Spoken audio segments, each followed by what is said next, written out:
For over 30 years, Mike Kelly was the voice of the longest-running real estate talk show in the North Bay, The Real Estate Hour. The legacy continues with Allison Norman and her business partner, Stephanie Norman, the newest mother-daughter real estate team, hosting with updates, information, and tips for buying or selling your home. DRE license numbers 017-20334 and 022-09237. Now, here are Allison and Stephanie. Good morning. Good morning, good morning. Happy first day of June. We had the same idea. Yes, happy June. Happy June. And summer is feeling like summer, It right? really is, yes. Definitely. Oh, be quiet. You don't like the rain. I don't like the heat. Oh, I don't like either.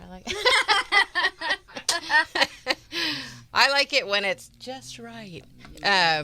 Anyway, so happy June, happy Sunday, and Happy welcome, everything. Yeah, welcome to the Real Estate Hour. And today we're gonna talk a little bit about what's happening in the real estate market, like we usually do. But we are seeing a little bit of a shift in the market. It's been kind of a slow shift. That's been, if you're paying attention, as we do, you kind of see that it's been. Inventory's been coming up. We've been talking about that.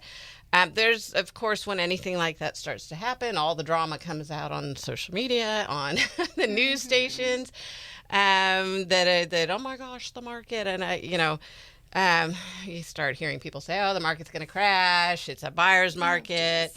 All of these things, and just one, and we always tell you. We are a local radio show. We talk about Sonoma County. Sometimes we talk about California a little bit, but and we talk about national sometimes. But it's important to keep those numbers. Yeah, and we don't just work Sonoma County, but that's mainly what we talk about here on the Real Estate Hour. Right, because this is primarily a Sonoma County radio station. So we are talking about what's happening here in Sonoma County. But so it's important to remember, and we talk about it all the time, what you hear on the news is national. Sometimes you'll hear California news. Sometimes you'll hear Bay Area news if you're listening to a local Bay Area station. Keep in mind that even Bay Area is different. Silicon Valley is very different from Santa Rosa. Yes. And Napa and Sonoma are different, and San Francisco is different. And it depends on what segment of the market you're talking about. Is it the condo market, the single family home, the land? So we always break it down by all the different categories, and it's always Sonoma County when we talk about the numbers, right? Yes, it is. But we could also do your specific neighborhood. We could do Marin County. We could do Lake County. Yeah, what's happening there? We can help you with anything you're curious about around here. Right, and if you're wondering what's happening in your specific neighborhood, what's happening with my own home values, we can help you. We can keep an eye on that. You can get weekly updates, bi-monthly updates. You can get a monthly update. We can every 6 months we can send you a market analysis, like a full market analysis, not just here's some data online.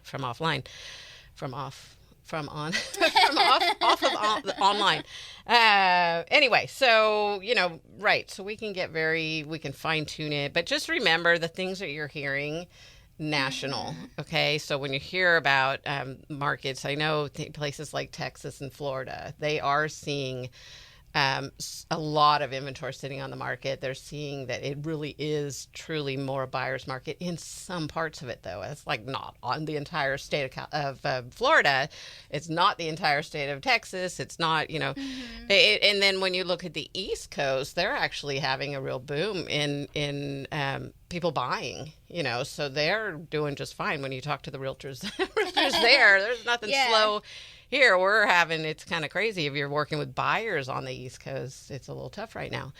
Whereas here we are seeing a softening of the market, and by no means is it a collapse of the market. And I've talked to a couple of people over the last week or so that said, well, maybe if the market tanks, and then I can afford to buy a house. It's like, okay, well, we're not seeing that happen. This is not 2006 and 7, 8, 9, when there were contributing factors. And if you don't understand what happened in that time of the year, watch The Big Short.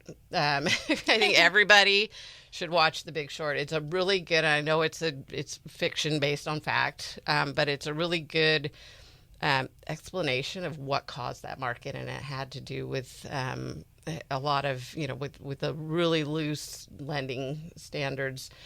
People were getting loans that really could just say, oh, yeah, I make this much money, and didn't have to show it. There were loans for 125% financing, over the value, the value of the home they were giving you a loan for.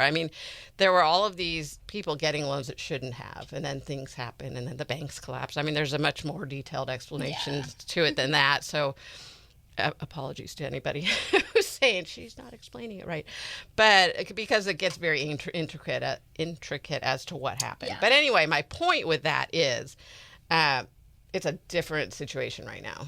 Things are softening. We had COVID, prices went way up, interest rates went way down, people bought homes. We are seeing a little bit more in the foreclosure market, not so much here, but across parts of California, across the country, because a lot of it has to do with the fact that people got into these properties with really low interest rates. Maybe it was an adjustable loan. Now it's gone up, or it was like a 5-year, and then 5-year fix. Then it went to, all different kinds of loans. So we're seeing that. Or they lost their job, or they just, things just have changed a lot in the last 5 years. So things have happened. But the point I think that we're making is, or trying to make, is that it's not that type of a market. It is softening. As a buyer, you've got some really big advantages to get out there, look at properties. You have more, and the advantage is that there's more to look at. Yeah. It's not that, you can put in a low ball offer because, the prices are going down. They're not. The prices are not going down. We're not seeing as many overbids, So anyway, we're going to break the market down like we usually do. And then we were going to talk about condos. Yeah. It sounds like the air's coming There's a fan blowing. I don't know. I was ignoring it. If you're that? Hearing that over the radio, apologies. But yeah, it's what we've been. If you don't have air conditioning in your house, you've got the fans blowing, and that's the sound.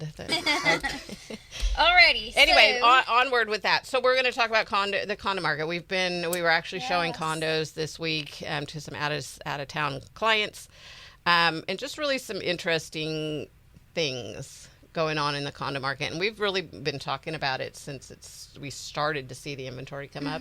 There's a lot of condos out there. There really is. However, if you're looking for something specific, there's not, and that's with everything. When you say, oh my gosh, the inventory, there's so many houses. If you're looking for a very specific thing, there's not that many, and if it's the only one in that complex, it may get multiple offers and it may get overbids. And so we're going to talk a little bit about that, what we're seeing in that market, some numbers kind of broken down. And I think the most important thing with all those condos being on the market is make yours stand out. Yeah. Do the updates. Do whatever you got to do to make that condo or that your house, whatever it is that you're putting on the market, make it stand out. Yeah, make it stand out, and that's it. I think especially notable in the condo market right now. Yes, definitely in the right now. Single family home market, I think we're seeing more flippers out there that want to come in and see, or people that maybe can't afford the higher price and they don't mind doing the sweat equity. Those properties still get multiple offers but if it's just kind of in the middle stages of it's not a fixer, but it's also not fixed up. Just understand that you're competing maybe against the one that's fixed up. And if it's like, a $50,000 difference, consider that, because then you're paying for all of those repairs you're going to have to do. You're paying for it within the loan, and you're not having to do the updates. So do that calculation of, okay, what would it cost me to improve this house versus what it's going to cost me to buy this house. And sometimes even just sanding down those old cabinets and doing a fresh coat of paint on them and putting some modern looking handles on them. Right. You can do it. And it makes a huge difference. Even painting the walls. Yeah. Just paint them white. Walls, refresh. You can do a refresh. Give it a nice refresh. And we did see quite a few. We have in the last few weeks look at a property with clients. We've seen some properties where if they had just done a little bit, you can see it in your clients where they're going, oh, no. And then there's the one that's fixed up or the one that's partially fixed up even. And they go, oh, I like this one. Even if it's not really the favorite of the floor plan and the number of bedrooms and all that, if it's fixed up, it sparks their... And that popcorn ceiling. Yes. Get rid of those. Get rid of the popcorn, because immediately that's a dollar sign a buyer's going to see, okay. And a lot of them, okay, we can fix that. And, but what is that going to cost to fix? So if you're not going to do the updates, get a cost, get some bids together so you can say, here's what it will cost. Here's the person that can do it and all that. It right. And then a price accordingly. Okay, you guys. So anyway, it's more important to really do those things right now. Yeah. Yes. I was just going to throw out there because I don't know how much time we have before we go. It's about time to take a break. So then I just want to throw out there that we have our Facebook page, The Real Estate Hour with Allison and Stephanie Norman. And I did post some events on there happening this week and in June and just... For the summer, there's the Wednesday night market downtown Santa Rosa, and then Sonoma has a market. I forget what day it is. I think it's Tuesdays. They have a farmer's market, and then they have music usually going on then as well. And then Windsor Town Green, they also have a market.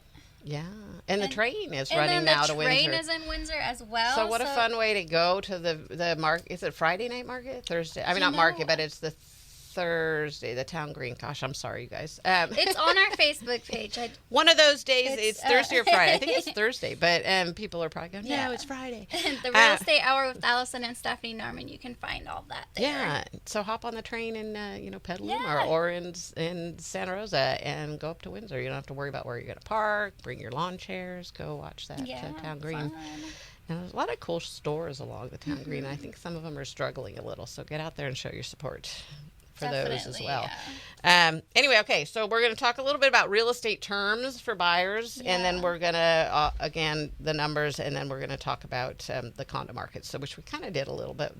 We can get a little deeper, but we're going to take a break, and then we'll carry on when we get back. I'm Allison Norman. I'm Stephanie Norman. We're the Norman Home Team, and you're listening to The Real Estate Hour. We'll be right back. The Real Estate. Good morning. We're back. It is the Real Estate Hour, heard every Sunday morning here on KSRO and all over the other places too. We also have YouTube now. Yes, we do have YouTube. So what is our YouTube? It's Sonoma County Real Estate Hour.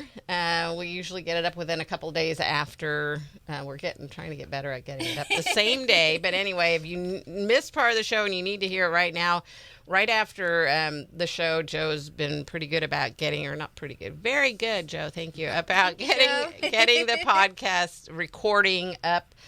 With all the links that we talk about. And so you can do that immediately after the show in most cases. And then the YouTube, within a couple of days if you want to see us. And I try to share the podcast that Joe posts. I try to get that onto our Facebook page as quick as possible, along with the numbers link to that, well. Yeah. And our Facebook page is The Real Estate Hour with Allison and Stephanie Norman. Yeah, so all the ways. And then if you're out of town, you can still listen to The Real Estate Hour. You can live. You can listen to it at KSRO.com or there's a KSRO app. And it's live streaming. Yeah, so we do have people that tune in. Yeah, I mean, the people that don't have a radio in their home and they just listen through the app or through the phone, which is what I typically do. Or, in the car, you got it. And I always share that on our Facebook page as well every Sunday. Yes. So if you need to figure out how to log in. Anyway, so one thing we forgot to mention, Country Summer is also coming up in June, which is the Sonoma Media Group, Amatoro Sonoma Media Group's big festival every June. We usually show up as well. Yeah, we do. It's a really fun event, and they've got some good country music this year, as with every year. But they posted, and there's our friend Kathy Slack shared this post about Country Summer Volunteer Team. They're looking for volunteers, and I don't know how quickly that'll fill up. But if you want to get into Country Summer and you don't want to pay the price for the ticket, there's a chance that you can volunteer an 8-hour shift, and then you get to be there and you get to hear and see the show. And they have different opportunities for volunteering. So if you go to go to Country Summer Music Festival on Facebook, and that's where they have this this form that you can download and fill out. Not download, but you can fill it out online. Anyway, that's coming up this week. Not this week, this month.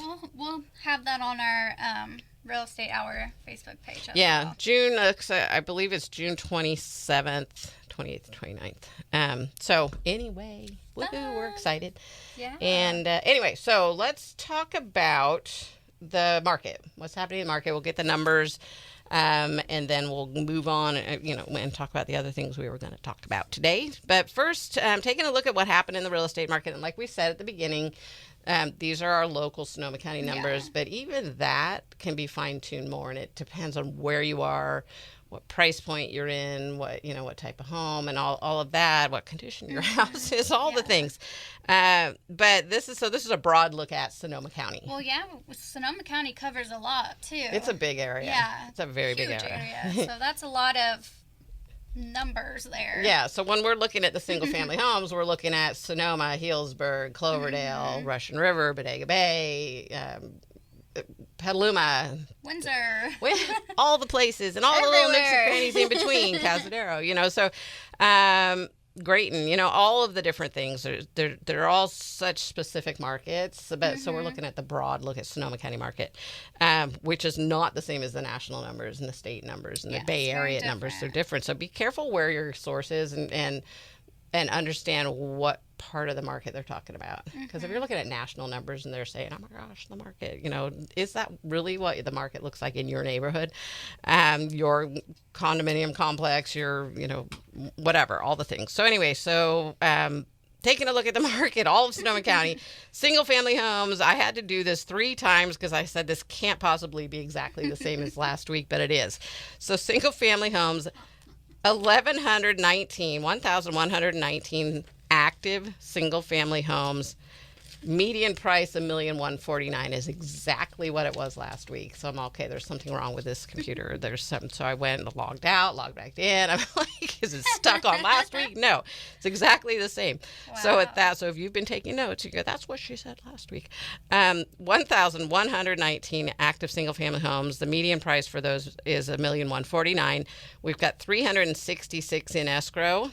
Median price of what's in escrow is $877.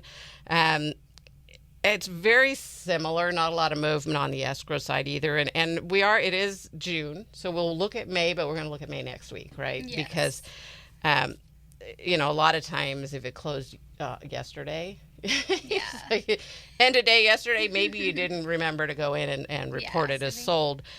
So we usually give it a week. Yeah, right? We'll give it a week. So next week we'll see. But I did pull a little sneak peek up of what closed in May. 305 closed in May. So we'll see next week how many agents didn't report it closed on. Oh yeah, that's a good idea. And then see. And that's nothing bad about that, because I'm guilty myself, and we've both totally forgot to put and like you said, sold. Especially if it was yesterday. Yeah, on a Friday. Yeah. So you forget. Or no, on a Saturday. Saturday. I'm sorry. It was 2 days ago then. Whatever day it is. We've been a little busy. We had a busy week. Yeah, we did. Working with a lot of buyers right now, which is kind of a good place to be right now, because there's a lot of buyers getting out there into the market. So anyway, that's why we're going to talk more about buyers this week. So taking a look, so those are the numbers. They're very similar that they were last week. And it's a lot of listings. The good thing is that the escrow, what's going into escrow is keeping up with what's coming on the market. So that's good. That's why that number stayed the same. Condos is what we've been talking about a lot. Condos are up to 140 active listings. It was 138 last week, so not a big change, but that's a lot for condos. However, like I said, if you're looking in a specific complex, it's not, there's not 130 of condos that you want, your price point, your, specific criteria that you're looking for, or that specific complex. So that's a big number, but just keep in mind that it's different depending on where how desirable different properties are. There's 52 in escrow. That number was 50 last week, so it's keeping up. There's not, when you start to see that in escrow number and the gap between the two get bigger and bigger and bigger, then it's a time to be a little concerned. Right now, it's keeping up. It is a big number, but it's keeping up. That's always good.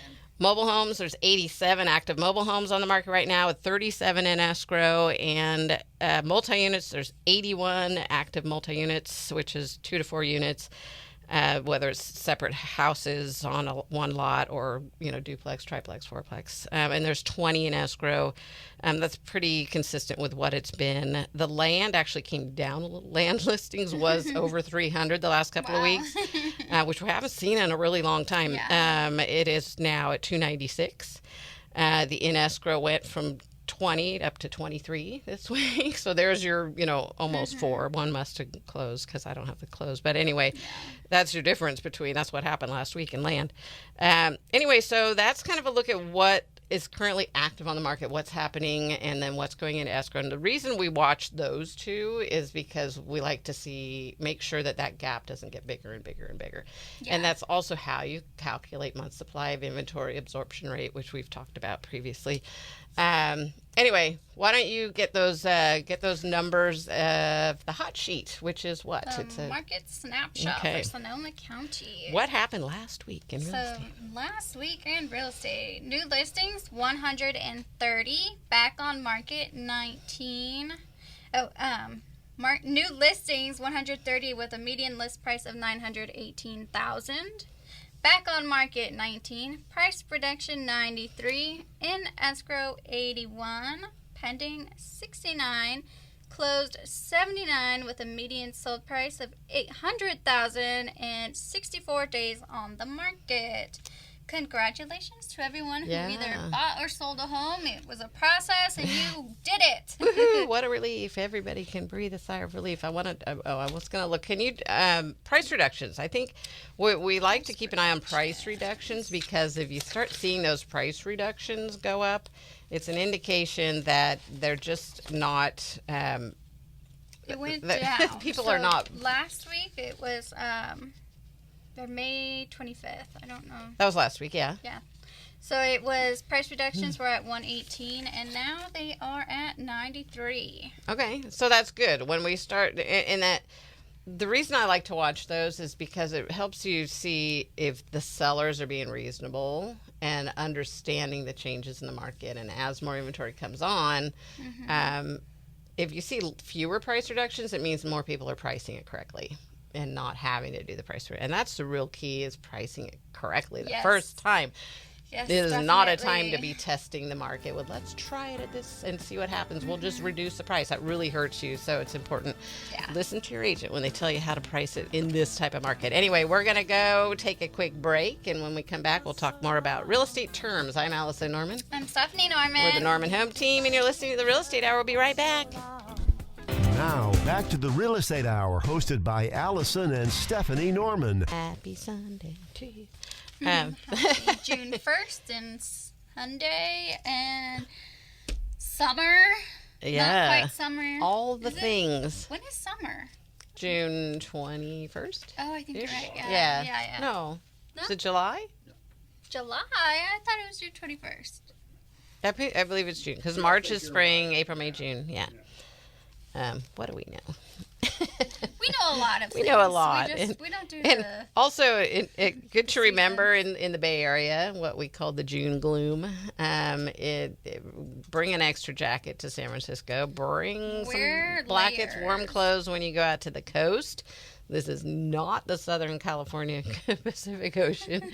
This is Northern California. We do get that fog. Not every day, but it's a great opportunity to get out there and cool off on these really 100-plus days. I don't think we've hit 100. Have we hit 100 here in Sonoma County? I don't think we have. But anyway. It feels like it. I might have north of us. Maybe up, Cloverdale, yeah. Not Santa Rosa yet, but Ukiah. maybe it did make 100. Yeah, but anyway, when it's really hot, June, great time to head out to the coast because a lot of times the fog has rolled in and it's cool. Yeah, so they call it the June gloom, which it's not gloomy. It's just the fall. It's pretty warm at the coast in the fall. Fall's the best time, in my opinion. Winter and fall. And I want to add, that's not an original idea. If you head out to the coast, be prepared to have a lot of company on your way out there. Yeah, other people do. Oh my gosh, it's too hot. Let's go to the beach today. But people then think, it's going to be a beautiful 70-degree day, but it's like 50 and the wind is 20 miles an hour. Freezing. You're okay. Let's go back to the 100 degrees. That always did amaze me. A 10-minute drive or something like that, and the temperature drops 40 welcome degrees. to Sonoma County. We tell our out-of-town clients all the time. They're, we're going to go out to the ocean. I'm all, bring a blanket, bring a jacket. This is not Southern California.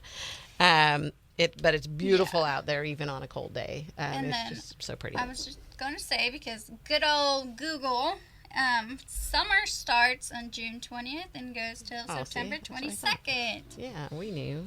June 20th. You were a day off. That's okay. Yeah, sorry. I always think it's the 21st. But I know. Yeah. It sounded right to me, but June 20th. Anyway. Thanks, Google. Feels a lot like summer to me anyway. I know. I'm like thinking it's summer. But yeah. Pretty soon. It is. Technically, the schools are almost out or out in some cases. A lot of them are out. Yeah, and congratulations to all those graduates that are finishing up either college or, high school, middle school, kindergarten. Right. I went to 2 graduations within the same week.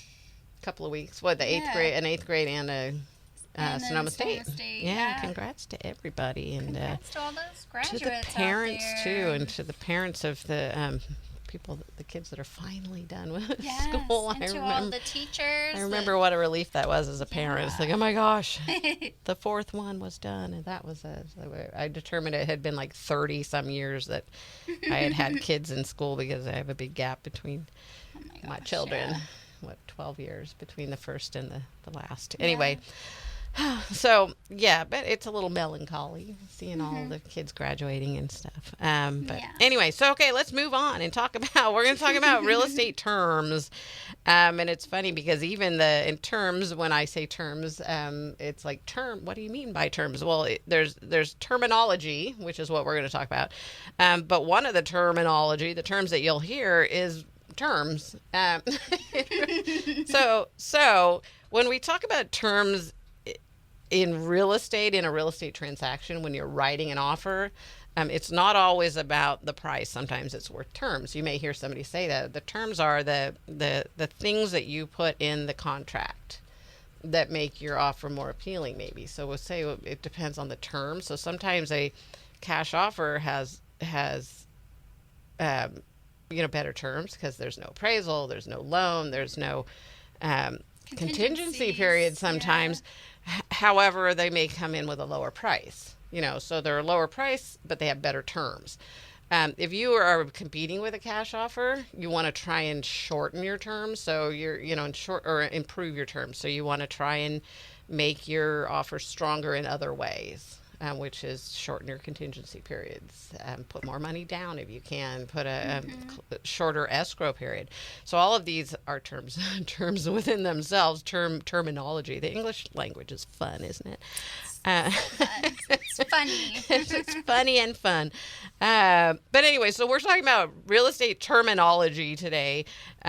Things that you hear and we just kind of throw out there as if everybody knows what it means. And then when you have to step back a little, or if somebody says, what is that? And you go, oh, shoot. It's kind of like an acronym. We don't use acronyms because people don't know what acronyms mean. We try not to use them. But anyway, so the first one, talking about real estate terms, is, and not terms of the offer, but terms as in terminology, things that you might hear throughout the process of looking for a house or being an escrow, right? So appraisal. And one I just thought of is MLS.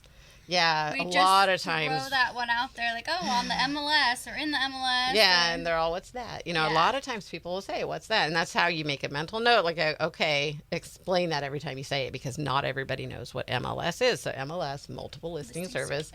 We also can sometimes throw out the word Barry's, which is the name of our multiple listing service, or MLS, is Barry's. Barry's is an acronym. Some people say Barris. Some people say Barry's. We usually say Barry's, I think. You probably, because that's how I say it. Yeah, Barry's. It's BAREIS, Bay Area Real Estate Information Services. So that's Barry's. It is our multiple listing service, or MLS. So when you hear an agent or somebody throwing that out, Now you know what it means, Yeah. if you didn't already.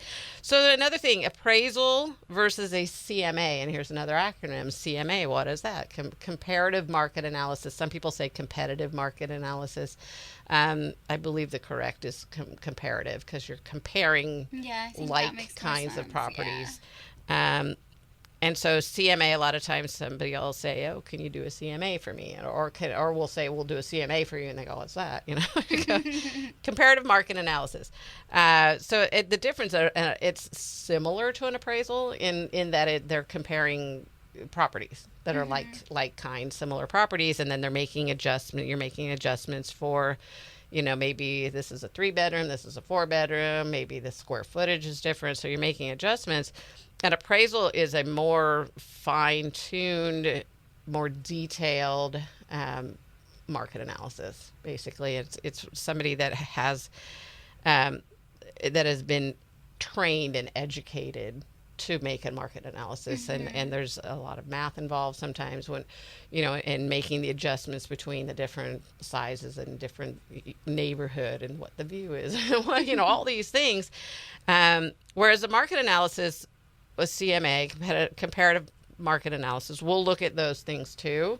A lot of times we're not doing all the math and making all, and sometimes we do, and sometimes it's necessary to make an adjustment between a 3-bedroom and a 4-bedroom, or 5,000 square foot versus 4,000 square foot, all the things, but it's not as detailed, and it's not, the appraisal is for the most part, is for the lender to make sure that the value that they're lending on this property is accurate. And even then, the appraisal is done by a person. It's not a complete science. One appraiser may see things different than the other, but they do have to show. You have to show your work. You have to show how you came to this conclusion and all of this. It's much more formal of a document. Market analysis, just like, here's what's happening in your neighborhood. Sometimes we just do a neighborhood analysis. Here's what's happening in your neighborhood. This has nothing to do with the condition of your house or anything, but here's what 3-bedroom, 2-baths in this neighborhood are selling for, or have been selling for, or what they're on the market for. So that's kind of the difference between the two. Sometimes a CMA, a market analysis, is enough. Sometimes you want an appraisal, which is a more formal document. Okay, moving on. Another thing that we hear a lot, and people go, "What's that?" Is escrow. We're going to open escrow, or we're going to close escrow. What is escrow? It's what does that mean? So when you write an offer, or you present an offer to a seller, they accept your offer, then we're going to open escrow.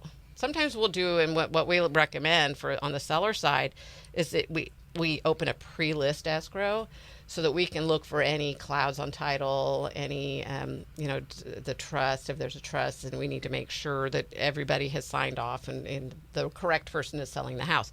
One of the things we're seeing a lot of is vacant properties are being falsely sold, or they're trying to sell, and I don't know what the end result is supposed to be for the scam, but somebody calls up and says, "Hey, I have this vacant lot. I want to put it on the market.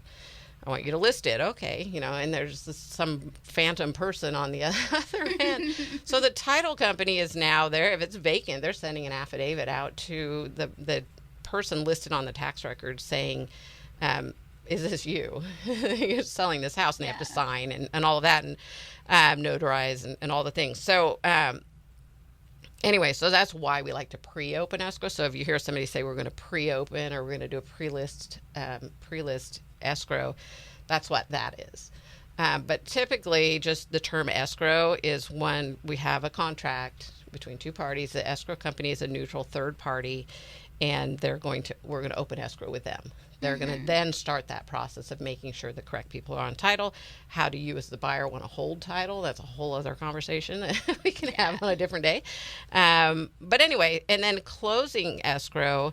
And so opening escrow has to typically in the contract happen, within the first 3 days, and then there's an initial deposit that you're going to put in, and that has to happen within the first 3 days. So all of that, and then closing escrow is when they've signed everything, it's officially transferred and recorded with the county. So a lot of people are under the misconception that here in California that, once you sign the closing documents, the house is theirs, and where's the keys? It's like, well, no, it doesn't work that way here in California. In some states it does. They all sit around the closing table, they sign everything, buyer, seller, realtors, attorneys, because some states have attorneys, sign everything and then hand over the keys. The house is yours. Typically here it's 2 or 3 days before you go in and you sign documents. They take those documents, they send them to the lender, and then the lender and the escrow officer have these long phone conversations and use emails back and forth, making sure everything is completely accurate and with the lender and everything else. And then they record, they take it, they get a clear to close is something you might hear sometimes. That means that everything the lender has said, we're good to go, we're going to fund the loan. They send the money over. The escrow company then will take that, the signed deeds from the seller saying, I'm giving this house or selling this house to this buyer. They take it to the county. The county puts their stamp on it, records it. Now we are closing escrow. We've closed escrow.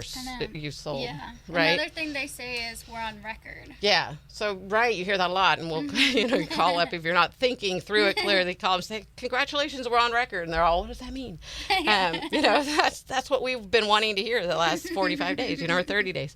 Or 10 days if it's, depending on how long the escrow is. But that's the best part. Clear to close is one. It means that everything's done. The lender has said, okay, we're good to go. You're clear to go ahead and record at the county. So that's the best part. Well, Yes. that, and then we're on record. We're on record means and they don't even have to walk it over to the county anymore. Now they can do it electronically. And then there's they removed all contingencies. Yeah, so that was the next on our list. Contingency, you're right on track. Contingency versus pending.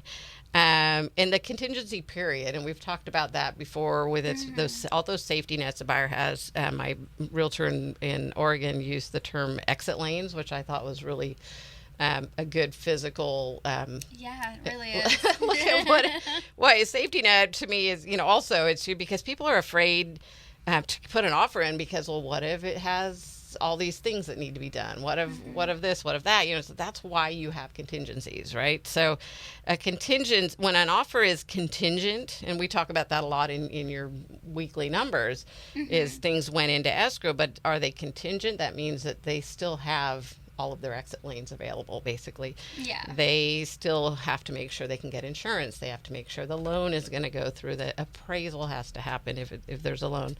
And then all the inspections. There's an inspection period. So those things that you're afraid to put an offer in because all these things may not happen, maybe it needs too much work. Maybe it's going to cost more money than we thought.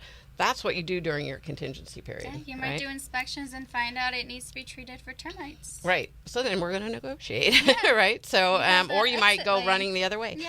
And you have the right to do that. So don't be afraid to put an offer in, knowing that you have these options. However, if you're trying to strengthen your terms, as we talked about at the beginning, you may want to shorten that inspection period. In some cases, people will, if it's a really competitive offer, multiple offer situation, you might put an offer in non-contingent. We usually, our attorneys recommend against that. But in some cases, if they've provided you all the reports and inspections and all that, it's a little safer to remove some of the contingencies at least. And then versus pending. Pending means all of those contingencies have been removed. And you're ready to move forward to that last step to get to that clear to close. However, it's important to understand that even if an offer is pending, things can fall apart. If that happens, there may be a chance that you're going to mediation and arbitration and a full-on lawsuit because you backed out of a contract. If you do it before you go to pending, before you remove all your contingencies, you're not in that situation because you have the legal right to back out for specific reason. Anyway, so that's the difference between when you hear contingencies and pending and what a contingency period is.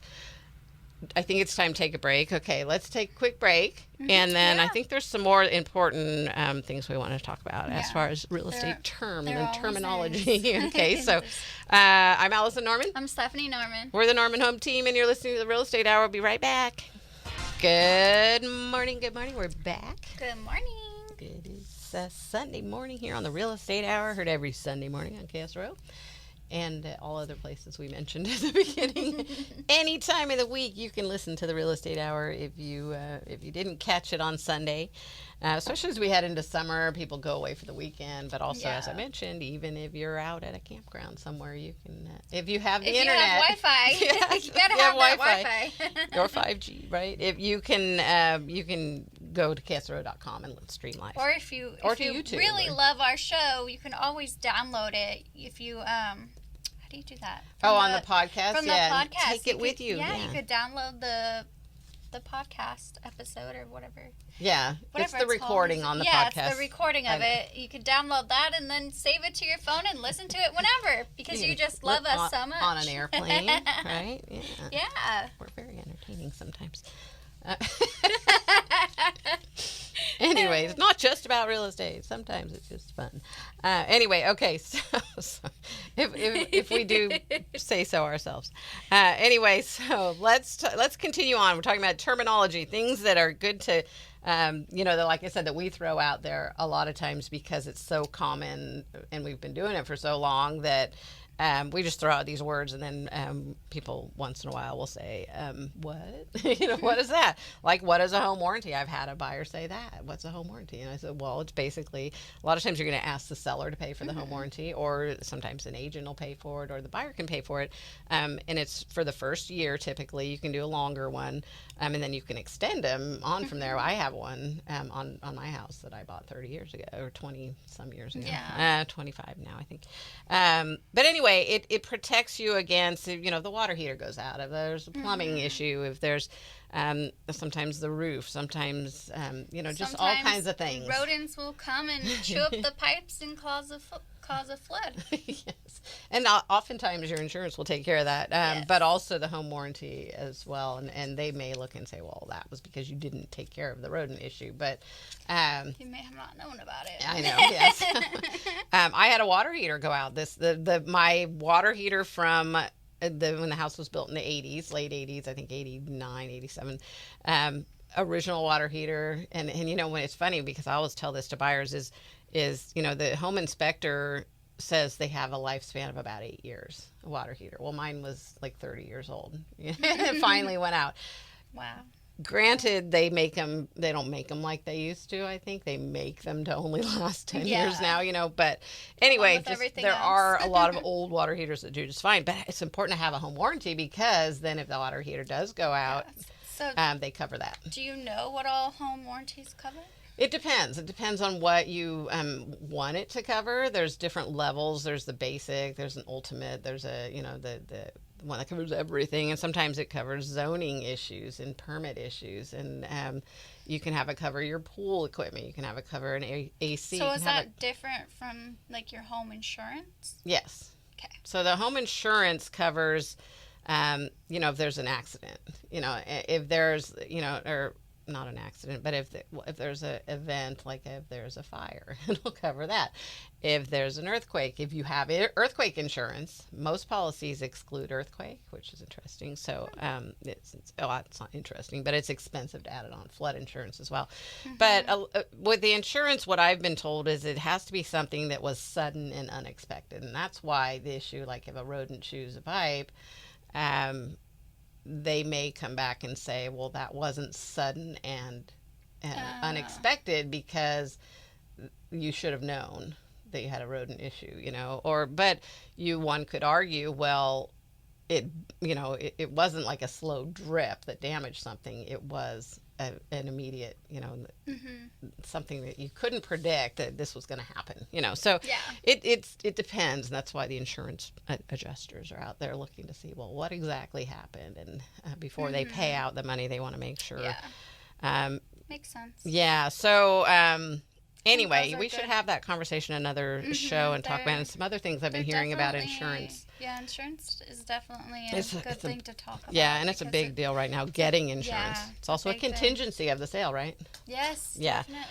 Definitely. Okay, so let's, we got sidetracked. But anyway, so a couple of things, closing costs versus down payment. You hear them used simultaneously sometimes. Mm-hmm. Your down payment is the percentage of the purchase price that the lender wants you to bring in yourself, and then they're going to lend you the rest. There's a big misconception out there that you have to have 20% down payment. That's what I was just There's a gonna say, lot yeah. of lower, there's zero down in some cases. It depends on your loan. Yeah, different. So the down payment is the money that the lender wants to see there. Your closing costs includes the down payment typically, but there's also I shouldn't say it includes, because there's the down payment plus the closing costs. So sometimes so it'll be loan fees.